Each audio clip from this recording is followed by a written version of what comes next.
Have you ever looked at your daily to-do list and wondered, how on earth does this connect to that grand, ambitious vision the CEO is always talking about? It can really feel like there's this huge gap, but there's a hidden structure that translates that big vision into concrete action. And today, we're going to break down exactly how it all works. It's called the governance hierarchy. I mean, it's a great question, right? How do you take one big idea and make sure thousands of employees are all pulling in the exact same direction? Well, without a clear system, you just get chaos. This whole process, it isn't magic, it's a really carefully designed ladder of instructions that makes sure everything is consistent and coordinated. So, here's our game plan for this explainer. We're going to start with the core problem that this whole structure is designed to solve.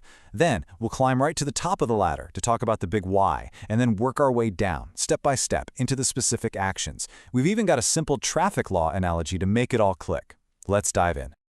Just imagine a company with, say, 10,000 employees and one single goal.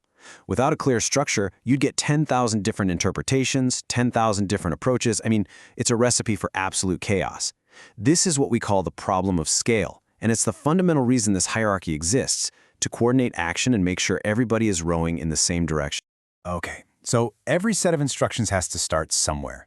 And in a company, it begins at the highest, most abstract level you can imagine. This isn't about what you do. It's all about why the company even exists in the first place. The vision is basically the company's North Star. It's the ultimate destination. So, for example, a bank's vision might be to be the safest and most trusted digital bank in the world.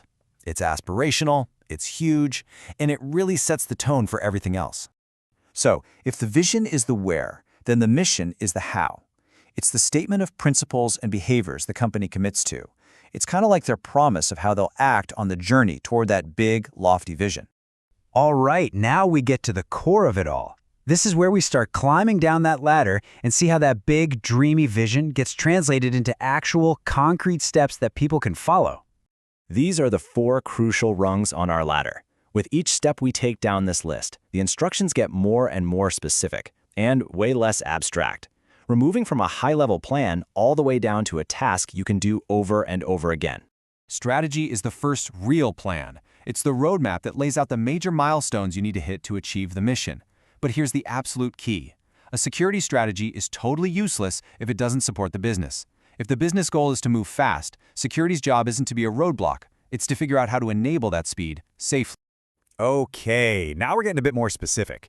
A policy is a formal, high-level rule.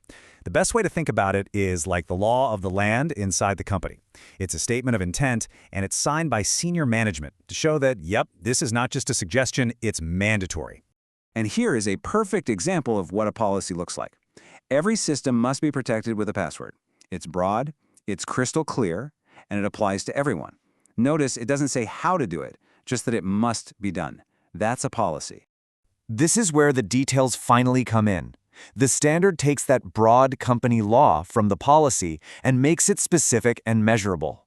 So if the policy is the law, the standard gives you the exact numbers and requirements you have to meet to follow that law. See how that works? We just went from the broad policy of you gotta use a password to a very specific enforceable rule. It must be 8 characters and have numbers. Now there's no room for interpretation. Everybody knows exactly what's required. And finally, we've arrived at the most granular level of all, the procedure. This is your click-by-click, step-by-step instruction manual. It's designed so that absolutely anyone, whether they're a brand new hire or a seasoned veteran, can perform a task in the exact same way every single time. And there you have it, the final step. We've literally traveled all the way from a vision of being the safest bank in the world down to the exact clicks an employee makes to change their password. This right here is what consistency at scale looks like. Now, it's also really important to know the difference between a procedure and a guideline. Procedures are mandatory. You follow the steps, period. Guidelines, on the other hand, they're helpful advice. They're best practices, but if you find a smarter, better way to get the same result, you're usually encouraged to go for it. So, that was a whole lot of definitions.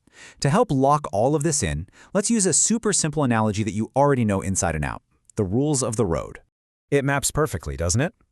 The broad policy is the law to drive safely. The specific measurable standard is that speed limit sign telling you 60. And the procedure, That's the exact sequence of actions. Check your mirrors, put on your seatbelt, start the engine. It's the same logic, just applied inside a company. But let's be real. We all know that in the real world, things are not always so black and white. Sometimes, following a rule is either impossible or would actually be a bad idea. So what happens then? Well, there's a process for that too. And this is a critical question. What if you have some old legacy system that just can't support an 8-character password? Or a brand new project needs a temporary exception to get off the ground? You can't just ignore the rule. That would lead right back to chaos. The answer is a formal process called exception management. Instead of just ignoring a rule, you confront it head-on. It's a controlled process where you actually assess the risk of making an exception, you get formal written approval from the right leaders, and you document everything. This makes sure that even when a rule is broken, it's done consciously, responsibly, and with everyone knowing about it. So let's zoom back out. Why go through all this trouble? What's the ultimate payoff for having this entire structure, from that big vision all the way down to a step-by-step procedure? The huge benefit is clarity and consistency. This table really sums it up perfectly. The policy is the broad law. The standard adds specific requirements, and the procedure gives you the step-by-step instructions. Each level has a super clear purpose, and together they make sure that a single high-level goal is executed correctly and consistently by everyone in the company. And I really want to leave you with this final thought. This entire governance structure, it's not about creating rules just for the sake of having rules. It's about enabling the business to take calculated risks. It's about providing a safe framework that actually allows the company to innovate, to grow, and ultimately, to succeed in its vision. And that is why this all matters.